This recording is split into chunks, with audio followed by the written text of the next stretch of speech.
Hello! Have you ever stopped and wondered how impactful certain characters are in their respective tales? When thinking of The Great Gatsby, you probably think of Nick, the narrator, Daisy, the lavish yet complex girl, Jordan, the love interest, or Gatsby, the dude whose obsession controlled his life. But what about those less important characters, such as Myrtle's sober sister, Catherine, or the creepy dude Nick meets in Gatsby's library, only known as Allies?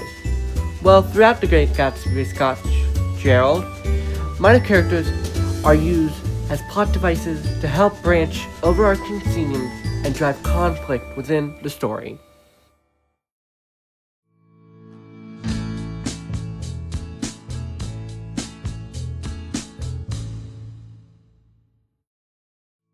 To begin, Catherine is known in the story as Myrtle's sister, introduced during a brief time when Nick went to a party with Tom and Myrtle. She disappeared only to be mentioned shortly in the climax of the story, mourning her sister's death. Catherine is used to help push a theme of regret for not spending enough time with loved ones. Throughout the brief appearance of Catherine, we can find out she's close with her sister.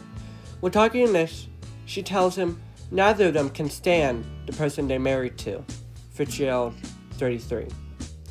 This implies for the reader that Catherine knows all about the secret affair between Myrtle and Tom, as Catherine knows the marital relationship of her sister and her sister's lover, meaning her sister Myrtle trusts her with this information, which means their bond is extremely close. Fitzgerald uses this bond to create a complex relationship which helps push the theme in the book.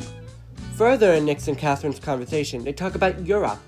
This sparks Catherine to say, "Me and a friend just went to Monte Carlo and back. We had over $1,200 when we started, but we got gypped out of it all in 2 days in private rooms. We had an awful time getting back, I can tell you." Fitzgerald 34. This information helps us readers develop the relationship between Catherine and Myrtle. It's clear Myrtle and Catherine aren't able to spend as much time together as they possibly might want to due to Catherine's traveling mishaps. However, as seen by how Catherine is still invited to the party, it is clear to see that the two sisters' bond for one another is still strong. After establishing this relationship extremely early into the novel, Fitzgerald then uses this relationship to climax the story, where after finding out about her sister's death, she was stupid with liquor and unable to understand that the ambulance has already gone. When they convinced her of this, she immediately fainted. Fitzgerald 156.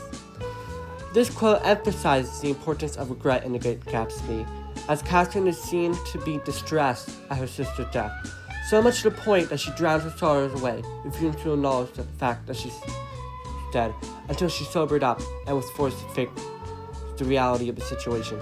It is not clear, but very subtly hinted that Catherine is in denial with Myrtle's death, breaking her sobriety in order to ignore the pain of losing the person most dearest to her, trying to forget the time they didn't spend together.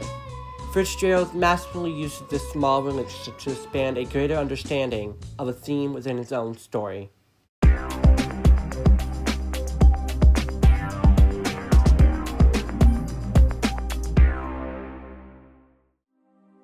Moving on to Allies, he is first seen by the readers within Nick's first attendance of Gatsby's party, when he strays away from everyone with Jordan and ends up in Gatsby's library. Well, Allies is seen sitting before coming up and asking how the two of them came to the party. "Who brought you? Or did you just come?" "I was brought. Most people were brought." Fitzgerald 46. This quote indicates an important part of Gatsby's character, how he's seen as such a popular person, yet a majority of people at his party don't even know him. They simply came for the thrill of partying. Allies giving this information helps pushes how forgettable Gatsby is in his own story, as he is seen as unimportant to many people and just as a dude who throws the best party. Continuing on in the story, when exiting the mansion to the climax of the party, where Nick notices that a long duster had dismounted from the wreck and now stood in the middle of the road, looking from the car to the tire and from the tire to the observers. Fitzgerald 53. The driver in the car was later identified by Nick as Allies, the dude who was struck earlier.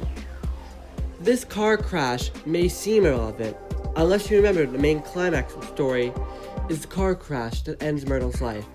This shows Fitzgerald is able to foreshadow events of the story, as both the car crash were climax of their respective ways, Allies being the climax of Gatsby's parties, and Myrtle's death being the main climax of the entire story. Ending Allies' appearances, he is finally seen at Gatsby's funeral, as one of the only people to actually attend it.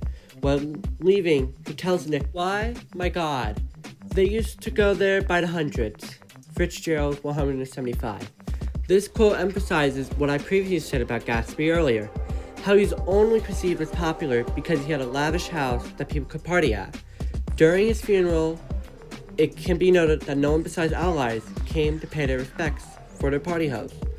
Allies additionally helps push the narrative that you should not judge people by their covers, as he's clearly reflected upon his experiences he had due to Gatsby and realized the bigger picture and wanted to show his thanks and appreciation to him.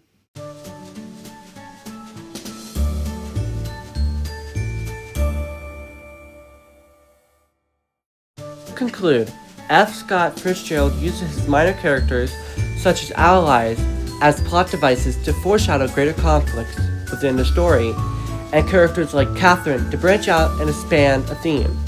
Fitzgerald not only used everything in his world to create a story, but he did it in a way that greatly increased the storytelling of the book without making it seem mundane and boring. Fitzgerald's The Great Gatsby is one of the great examples of how to use minor characters to not only expand a story, but to make minor characters actually interesting in the story without being one-sided. Anyways, thanks for watching, and I'll see you all next time. Bye!